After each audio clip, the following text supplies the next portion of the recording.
पण बैठकीला आले नाहीत. नाही, मला त्याच्याबद्दल काय माहिती नाही. मला ते जाणवलं पण नाही, कारण मी एकनाथराव आणि देवेंद्रजी आणि CS असं बसतो आणि मला असं वाटलं, कारण आमचे पण मकरंदाबा पाटील नव्हते, दत्ताभाऊ भरणे नव्हते, मुश्रीफ साहेब पण लवकर निघून गेले कारण त्यांना जायचं होतं. तर माझा असा समज झाला की आज छाननी आहे, म्हणजे ह्याची अर्जांची 288 नगरपालिका आणि नगरपंचायतीची, आणि त्या छाननीमुळं संख्या रोडवली का काय असा माझा अंदाज होता, म्हणजे मला वाटत होतं.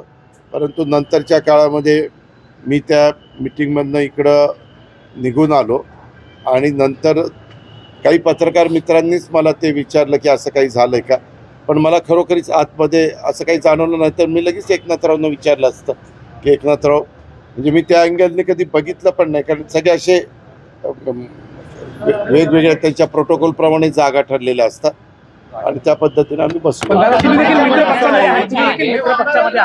मित्र पक्षांकडून एकमेकांकडे घेतलेल्या नगरसेवकांनी किंवा ह्याच्यामधून नाराजी नाट्य रंगलेलं आहे.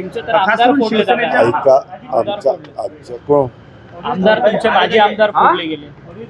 शिवसेनेचे सध्या प्रत्येक जण आपापला पक्ष वाढवण्याचा प्रयत्न करत असतो आणि निवडणुकीच्या काळात हे प्रमाण मोठ्या प्रमाणावर वाढतं.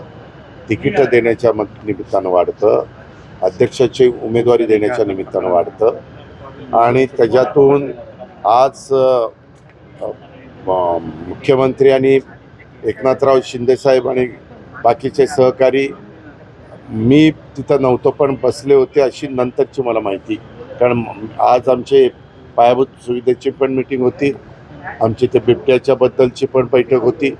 बरेच आमदार VCवर पण जॉईन झालेले होते, त्या वेगवेगळ्या जिल्ह्यातले सगळे अधिकारी वर्ग पण तिथं हजर होता. पण त्याच्या संदर्भातली बैठक काहीतरी झाली असं माझ्या कानावर.